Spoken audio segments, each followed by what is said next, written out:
¿Cómo están? Bienvenidos a Última Mirada. Vamos a hablar de inteligencia artificial de una manera que probablemente no es común que se destaque. Vamos a conversar con Flavia Acosta. Tú eres argentina, Flavia, ¿no? Sí, soy argentina. Bueno, y además eres consejera.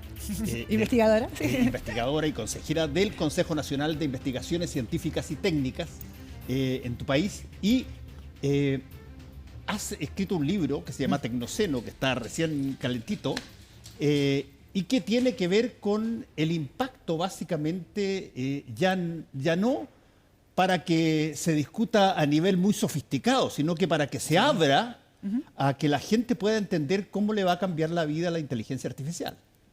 Y Sí. eso lo hemos conversado mucho aquí con varias personas porque Claro. es algo que probablemente nosotros no hicimos cuando en los 80 o en los 70 empezó a salir esta situación que se llamó Internet en un momento dado, o las otras cosas que tenían que ver con plataformas incluso de videos o televisión, y no entendíamos qué impactos podían provocar, y ahora sí queremos anticiparnos a lo Tal que cual, pasa. sí. Cuéntanos un poquitito de Tecnoceno y cuéntanos un poquitito de cómo ves tú este boom de inteligencia artificial. Bueno, primero gracias, Fernando, por la invitación y por este pie que me das, porque efectivamente se parece mucho esta época al 95 de Internet, digo yo, que es cuando de alguna manera estaba la tecnología, ¿no? Ya existía esa red de científicos, ¿no? Funcionando. En el 92 en Estados Unidos se dicta una ley que permite negocios o convenios comerciales con Internet, y se abre a lo que llamamos la Internet comercial. A nuestra región, entre el 94 y el 95, llegó en ese momento el vicepresidente de Clinton, no sé si recordás, Al Gore, haciéndole una gran promoción de Internet. Llegó el Windows 95, sí, que era la primera interfaz gráfica hasta ese momento. Los más grandes recordarán. Internet era algo raro, todo pantalla negra, letras blancas. Pi, pi, pi, pi, uno esperaba un rato largo hasta que se conectaba por el teléfono. Pero bueno, esta interfaz gráfica nos abría a colores, a imágenes. Y había un libro que se llamaba Ser Digital, de Nicolás Negroponte, que era un gurú del MIT, ¿no? Y que decía, bueno, el futuro ya está aquí y solo hay dos posibilidades, ser digital o no ser. Pero todavía eso nos pasaba, que yo decía, bueno, ¿esto qué va a pasar? ¿Quién sabe qué es esto? ¿No es una gran ideología, una gran fantasmagoría, un gran negocio, una gran publicidad? 30 años después, algo entendemos de qué significaba esa acción performativa, política, de desencadenar un acontecimiento técnico de gran escala, de escala planetaria. Hoy está pasando algo parecido. El diciembre del 22 fue como el Windows 95, sí. El ChatGPT, que ya existía, porque por eso es 3,54, porque hubo un 1, un 2, ¿no? Ya había esa tecnología de inteligencia artificial generativa parecida al lenguaje, modelos de lenguaje grandes o grandes modelos de lenguaje, quedó en disponibilidad para todo el público. Cualquiera de nosotros puede entrar. Bueno, ese es un hito fundacional, digamos, ¿no? Es decir, la disponibilidad pública es lo que hace diferente este momento del año 2021, por ejemplo. Y después, no sé si recordás, en marzo del 2023 hubo una carta, The Future of Life es la plataforma, que firmaron desde Elon Musk hasta los grandes directores de departamento de inteligencia artificial del mundo, diciendo, paremos por 6 meses la investigación. Sí. No, pero no solamente dijeron paremos por 6 meses, después cuando se meten los científicos europeos y todos, dicen, oye... Los riesgos. Dicen, oye, si es que seguimos así, esto, yo lo dije aquí leyéndolo, dije, esto va a exterminar la raza humana. Fue así de riesgo brutal. Riesgo existencial. Bueno, efectivamente, sí. Lo que dicen es los estados, las sociedades y los estados tienen que acomodarse a esta nueva tecnología. 6 meses no van a alcanzar, pero sí se desató lo que nosotros en la UBA llamamos el furor normativo. Y esto creo que en parte estoy acá con vos también en ese espíritu de tratar de construir un conocimiento colectivo, ordenar la conversación pública y construir un conocimiento colectivo acerca de, bueno, ¿qué es exactamente esto que estamos viviendo? Algunos colegas economistas, ¿no? Nos dicen, esto ya es la 5ª revolución industrial, esto va a cambiar nuestro mundo, pero quizás no en 30 años, sino en menos tiempo. Quizás en 10. O en 5. Y eso es algo que se acelera. Es muy acelerada. O sea, tiene que ver con lo exponencial de la capacidad de cómputo que tienen estos y de la capacidad de aprendizaje maquínico. Como aprenden de sí mismas y hacen a un ritmo no humano, es mucho más rápido. No es solamente una imagen, es materialmente mucho más Es rápido. mucho más rápido, sí.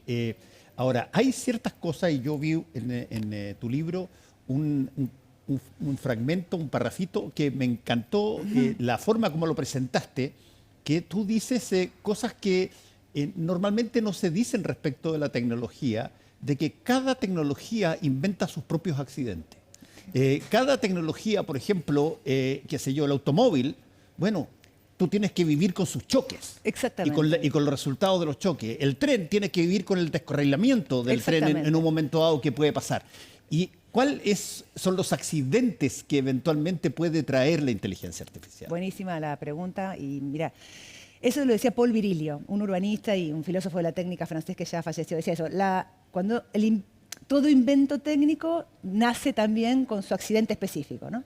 La IA tiene un problema para esto, y hay varios temas para decir acá, pero uno es las industrias de alto riesgo, la nuclear y la aeronáutica son los modelos de industria de alto riesgo. ¿Por qué? Porque son las industrias ultraseguras, las que frente a los riesgos han desarrollado resiliencia, se dice ahora, no, pero sobre todo estrategias sistémicas, ¿no? Sí.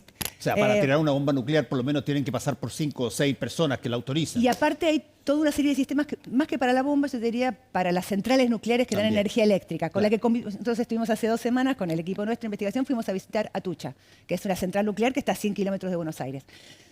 Bueno, claro, si uno no pensara que ahí hay mecanismos de seguridad para evitar, ¿no?, emisiones descontroladas de radiación, viviríamos muy inseguros. Pero sabemos que no, así como yo me vine en avión o vos tomás un avión, pensando que hay no solo que el piloto sabe pilotar, sino que hay todo un sistema, controladores de vuelo, sistema meteorológico, conocimiento técnico de la Boeing o de Airbus. Digamos, hay toda una serie de lo que el filósofo italiano Luciano Fioridi llama infraética, la ética que está en la infraestructura.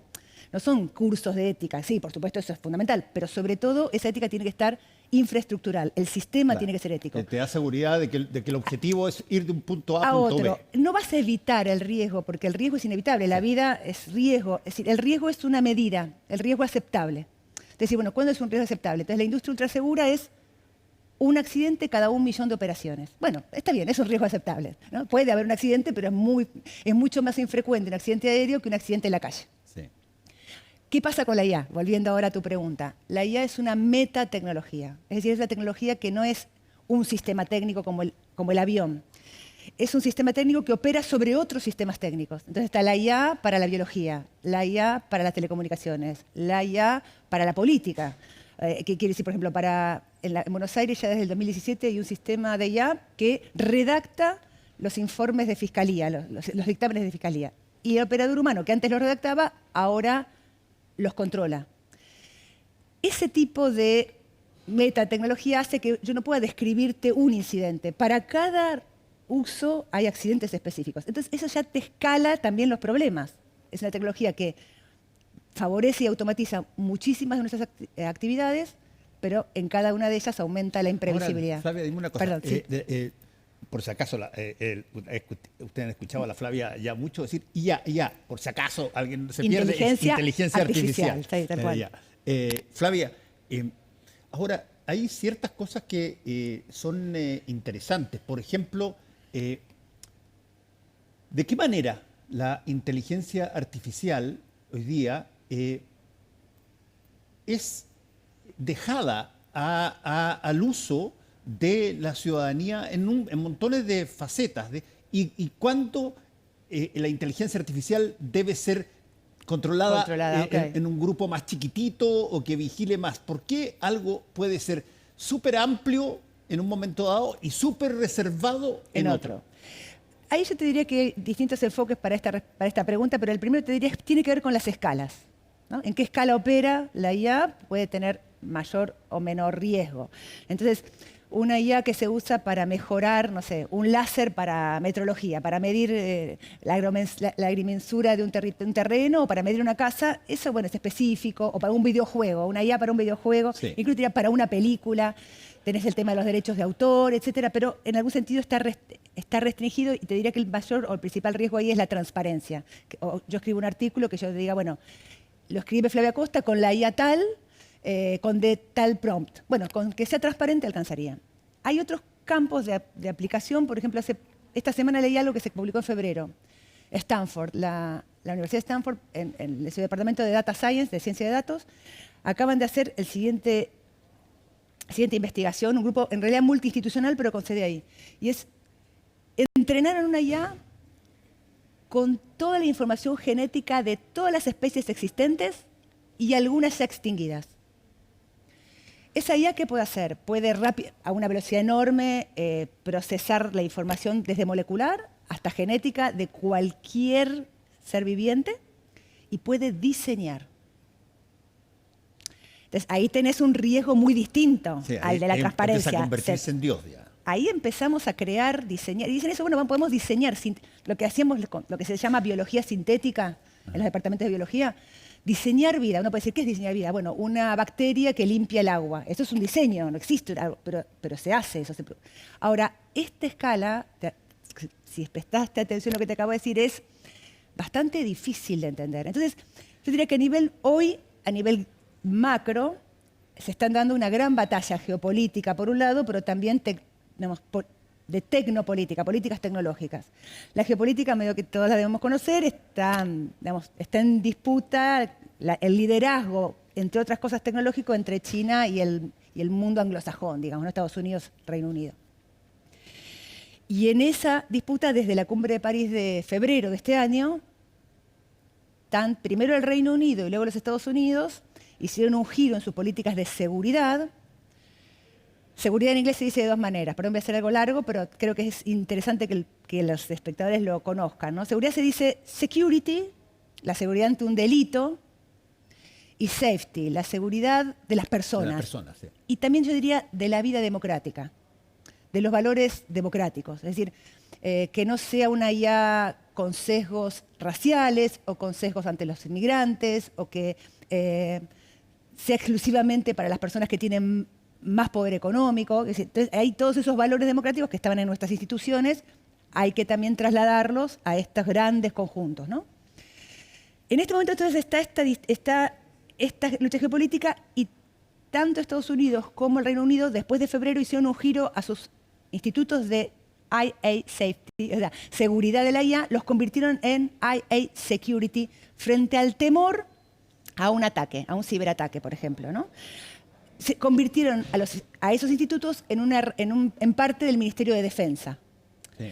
Una situación de defensa internacional. ¿Pero qué queda eso? Debilitan la protección del individuo al interior de las sociedades. O sea, quedó como rengo la pata de la seguridad en términos de el acceso democrático a estas tecnologías. Ahora, Flavia, es probablemente mucho más fácil de entender el fenómeno de la inteligencia artificial en el ámbito de lo macro. Sí, o por lo menos eso está más discutido. Claro. Pero de repente la inteligencia artificial tiene impacto en lo micro. Sí, es decir, o en lo meso, sí, tal cual. La estafa que te hace alguien que te habla y que te dice, y tú lo ves y dices, por cierto, encantado. Entro al sitio porque es el sitio de mi banco, es igual, es así, me pide la clave y me saca el dinero de la cuenta. Sí, acaba de pasarnos. Esa cosa que ya no es macro, sino micro, exactamente. Micro, sí, totalmente de acuerdo. ¿Cómo se enfrenta una cosa así, además de ya todas las instrucciones que se están dando por distintas partes de no cambiar contraseñas, de no hacer nada, en fin? Yo creo que se enfrenta con información y con política. Esto es parte es parte de esa primera tarea de información pública, de ordenar la conversación pública, de que las personas, incluso nosotros que somos ya más grandes, que quizás tenemos mayor permeabilidad a saber que hay que saber, pero mayor dificultad para realmente entrar al tema. Los jóvenes es más sencillo, en la universidad uno lo ve, esos tienen mucha más facilidad para entender que hay que entrar y que hay que saber, a uno le cuesta más, pero bueno, esto es muy importante, en darse cuenta que hay que tomarse el tiempo de entender. Y por otra parte, hay que construir políticas. Y yo un poco estoy de gira por la región. Eso es interesantísimo porque tú, como dijimos antes, cada tecnología genera su propio accidente. Y ahora hablamos un chiquito más de eso, sí. Pero aquí hay una cosa bien interesante. Cada nueva tecnología también tiene su brecha de aprendizaje. Exactamente. O sea, hay gente que aprende más rápido y que por lo tanto se adelanta. Puede ser que gente que tenga más recursos, pero puede ser gente también que está más interesada en eso, más joven versus los más adultos que probablemente tienen dificultades para cambiar de sus rutinas diarias. ¿Cómo se ve esa brecha? Mira, hay un problema central acá que es esta tecnología, sobre todo los grandes modelos de lenguaje, que son el chat con el que hablamos, el Gemini, el GPT, el Lambda, las generativas de imagen, son tecnologías infocomunicacionales, ¿no? Basadas en la información, pero que tienen una característica muy particular, que son hard y son soft.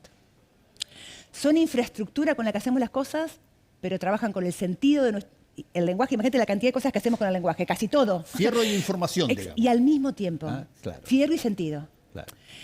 Eso las hace extremadamente ubicuas, están en todo lo que vamos a hacer, como el lenguaje, ¿se entiende? O sea, lo que quiero decir es que no me estás preguntando lo que es excelente tu pregunta, ¿qué hacer? Y yo te digo, mira, es que todavía tenemos que entender qué es lo que esto puede hacer, porque como el ejemplo de la biología, si uno se pone a pensar lo que esto puede hacer, es inimaginable.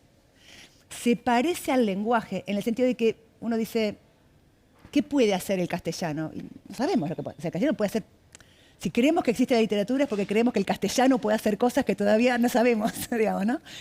Y algo de eso pasa. Entonces, por eso te digo, me parece que algo, en principio, prudente, pero claro, hay que entender de qué se trata. Hay que tener equipos técnicos que puedan mezclar, no solo ingenieros, por así decirlo. Ahora, hay una cosa que yo lo he dicho cada vez que hablo de este tema, lo planteo, que es, ok, me parece extraordinario.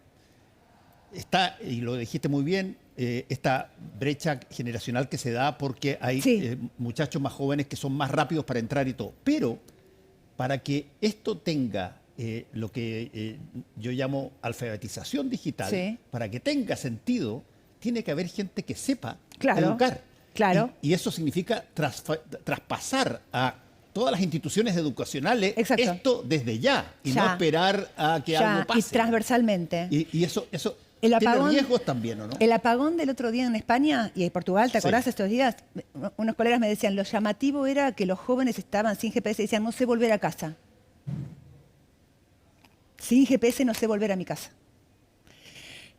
¿Sí? Mira. ¿Se entiende? ¿Qué pasa acá? Es de arriba abajo y de abajo hacia arriba. Claro, o sea, automatizan, cuando entran al auto automatizan la cosa. Y ya no saben volver. Ninguno de nosotros sabe los teléfonos de nuestras familias. No, eso es verdad. Pero eso cuando éramos chicos lo sabíamos. Lo sabíamos, sí. Y sabíamos muchos, y ahora no lo sabemos. Porque hay algo que te lo entrega al tiro. Y hay una aceleración técnica que hace que estemos todo el día en una suerte de atención flotante y nos cuesta mucho bajar a atenciones específicas. Pero bueno, eso es la enfermedad de la época, no es que nos pasa a cada uno de nosotros. Eso es el ambiente en el que estamos. El ambiente técnico cambió, la atmósfera cambió. Parece curioso, pero verdaderamente es eso lo que... Estamos adaptados a otro ambiente, que es este ambiente técnico, y lamentablemente tiene problemas que todavía no sabemos resolver del todo. Uno de esos problemas es feo decirlo, pero lo llaman así los expertos, el debilitamiento cognitivo. Estamos expuestos a un debilitamiento cognitivo de las generaciones que vienen. Personas que saben poco acerca de qué es lo que ocurre, de cómo ocurre lo que ocurre, cómo resolverlo. Entonces me parece que parte de tu pregunta, que me parece interesante, es un desafío que nuestra generación tiene que entregar como tal, porque somos los que teníamos la memoria del momento anterior. Abrías un auto, yo no, pero tenía compañeros que abrían un auto y sabían cómo funcionaba enteramente, y ahora eso ya no ocurre ni en el técnico más especializado. Hay un momento que dicen, no, bueno, esto a la máquina. Y yo no digo que haya que volver atrás, un poco el eternauta, no digo eso, pero sí entender que para algunos riesgos, y ahí la ley, y ahora vuelvo a tu pregunta por los riesgos y los accidentes, la ley de la Unión Europea, que es una ley enorme, son casi 150 páginas, imagínate, una ley de 150 páginas, pero tiene un eje en los riesgos. Y el eje es el uso, no la tecnología en general, sino para qué la vas a usar. Y a ellos en particular les interesa el sistema político. Entonces dicen, bueno, si el sistema político va a usar la IA para acciones en las que intervienen derechos fundamentales de los ciudadanos, por ejemplo, acceso a la justicia, acceso a la educación, acceso a la salud, hay algunas cosas que se pueden hacer que están permitidas y otras prohibidas. Las que están prohibidas son la vigilancia masiva. O sea, no puedes usar un sistema de IA para vigilancia masiva, para calificación social, un poco como Black Mirror, no sé si te acordás, ¿no? Sí, claro. Ni tampoco para la manipulación maliciosa del comportamiento. Eso está prohibido. Ahora, hay otros usos que son de alto riesgo, pero están permitidos solo que necesitas un organismo certificador. Y arman, en esta automatización de lo social que es la IA, ellos reconstruyen una temporalidad y una espacialidad institucional. Dice, bueno, tenemos que armar una institución o darle sentido a una vieja institución que ya no tiene sentido y ponerla a trabajar en certificar y controlar como las instituciones de la aeronáutica que controlan y que estudian incidentes de IA. Ahora, Flavia, ahí hay un punto clave que, Sí. que tiene que ver con, ya pasa a criterios geopolíticos, Sí. que es, esto tiene que tener de alguna manera conversación entre los Exactamente, países. tal Tiene cual. que tener algún tipo de cooperación mutua de Sí. alguna cosa y en un tiempo crispado como el que estamos, Sí. nadie, más bien la gente se tiende a separar de que Y los ciclos juntarse. gubernamentales van y vienen, porque por ejemplo yo te contaba que se crea un instituto el primer instituto de investigación de seguridad de IA es del 23, no creas que es ahora, es del Reino Unido.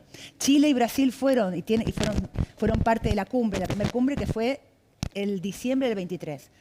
Ya vamos por la tercera, que es esta de París de febrero de este año. En el medio, en Seúl, en el 24, se hizo una primera información de riesgos. Y entre ellos te decían eso. Bueno, uno de los riesgos con el chat, ¿no? Es que una persona que no sabe nada de química desarrolla conocimientos de postdoc.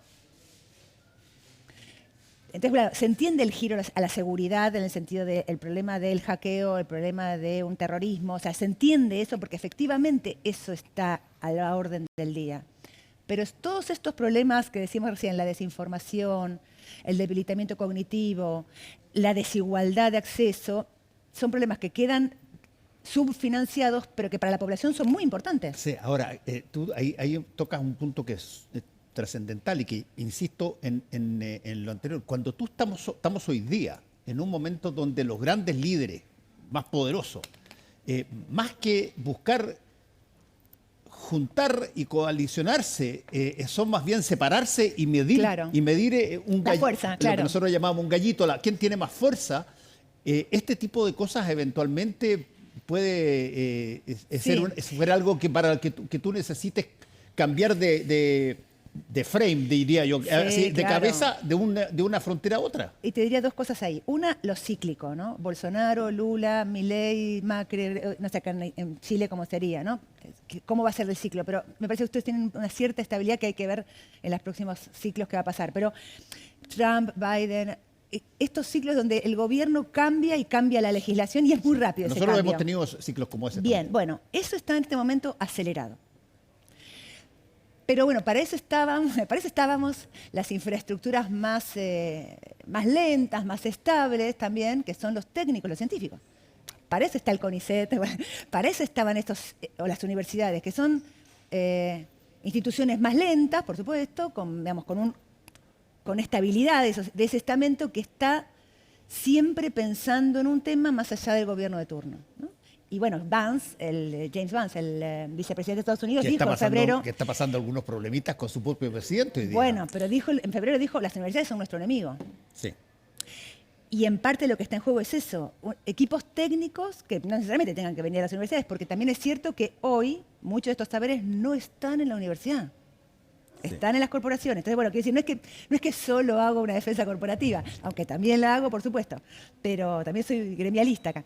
Pero quiero decir, si pudiéramos hacer esa conversación en equipos técnicos, por supuesto que interesados políticamente, pero interesados por los valores de la sociedad, por los derechos fundamentales, por las garantías constitucionales, por lo que se llama por la democracia. Porque realmente, además de la lucha geopolítica, hoy también está en juego la democracia. Sin duda, sin duda. Y son las dos luchas que están al mismo tiempo coordinando esta danza, digamos, ¿no? Es una danza entre esas dos luchas. Mientras todo esto pasa, que tú estás hablando, que son cosas, si tú quieres, que tienen que ver con nuestra manera de considerar al otro, Sí. tenemos estas tecnologías que de repente nos permiten, qué sé yo, generar posibilidades que antes no las teníamos. ¿No? Son enormes, tienen una gran capacidad también de trabajo colectivo. Es conocimiento colectivo. Si uno lo piensa en la tradición postobrerista, ¿no? Esto es conocimiento colectivo, esto es trabajo intelectual común. O sea, la ciencia es eso, ¿no?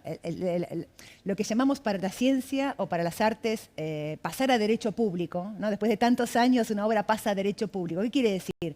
Que es un conocimiento común, es de toda la humanidad.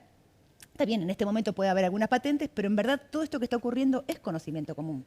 sintetizado, ¿no? Y apropiado por estos grandes conjuntos técnicos. Noto, me está quedando poco tiempo, pero tengo que hacer esta pregunta. Sí. Noto que tú eres bastante optimista respecto. No necesariamente, No, pero pero hay porque- que tomar, hay que hacer, Sí. elijo No, pero es que- tomar es esa que mirada. eso me parece, Sí. me parece muy interesante. Sí. ¿Qué te hace pensar de que una tecnología que ya tiene como 5 o 6 películas donde se vuelca contra los seres humanos, pero una tecnología tan tremendamente poderosa, eventualmente puede ser bien cuidada, puede ser bien tratada y puede ser bien utilizada? Tengo 3 motivos. A ver. Un motivo que es histórico, que es lo que ocurrió con la energía nuclear. Ajá. Yo creo que Hasta ahí ahora. hay un ejemplo hasta el 26, hasta el año que viene. Sí, Pero bueno, hasta ahora yo tengo ese. Pero en todo caso, Sí. digámoslo que cuando había solamente un país que tenía bombas nucleares, un solo país, las usó. Y las usó en Hiroshima y Nagasaki. Y desde ese punto de vista, uno Pero siempre... se llegó a un acuerdo. Lo que dice es que se llegó a un acuerdo. Por eso digo hasta el 26 que se vuelve a Que hoy día refrendar. tú de repente ves que se amenaza con el Y acuerdo. el año que viene se tiene que refrendar. Por eso digo hasta el 26. Después Sí. ya A ver, veremos. sigue, por favor, con Pero eso. ese es el primer. Bueno, hemos llegado a ponernos de acuerdo con esto. Entonces me parece que eso es un ejemplo histórico que nos tiene que iluminar el futuro. Segundo, me parece que tiene que ver también con mi responsabilidad. Yo tengo la responsabilidad porque soy una científica, a mí, digamos, la sociedad me está pagando mi trabajo, entonces yo tengo que tratar de ofrecer soluciones al problema. No ofrecer, si yo fuera artista quizás haría una película de ciencia ficción catastrófica, pero mi tarea en verdad es tratar de ofrecer soluciones al campo de la sociedad y al campo de la política. No es que sea optimista, sino que quiero impulsar ese optimismo, quiero impulsar esa solución. Y en tercer lugar, porque creo que el apocalipsis, el colapso, son narrativas en las que realmente estamos muy acostumbrados y son conformistas. Parece que es más inconformista ser optimista que ser catastrofista. Flavia Costa, te quiero agradecer por haber estado con nosotros. No, El libro que ella sacó, ¿ya está acá? ¿El Sí, Tecnoceno? sí, porque no es tan nuevo, pero sí salió en Argentina y Chile al mismo tiempo. Y ya estamos en el que viene, que es sobre IA, ¿no? Tecnoceno 2. Pero bueno, muchas gracias a vos, Fernando, por la invitación. Gracias. Y si alguien, quisiera o quiere, yo, por esta maravilla de la física cuántica y la tecnología, voy a estar y habré estado en la Universidad Católica en un encuentro sobre estética con Óscar Cabezas y con un colega de la Complutense, Antonio Rivera, que vamos a hablar de qué hacen los artistas con todo esto. Ok. Que eso también me parece interesante, porque es como otra vuelta, Fascinante, sí. otra vuelta de esto mismo. Ellos tienen muchas ideas que a nosotros no se nos ocurren, pero que pueden ser inspiradoras para lo que Fantástico. tenemos que hacer. Gracias. Muchas gracias, Flavia Costa, y gracias a todos ustedes por su sintonía. Nos encontramos mañana. Chao.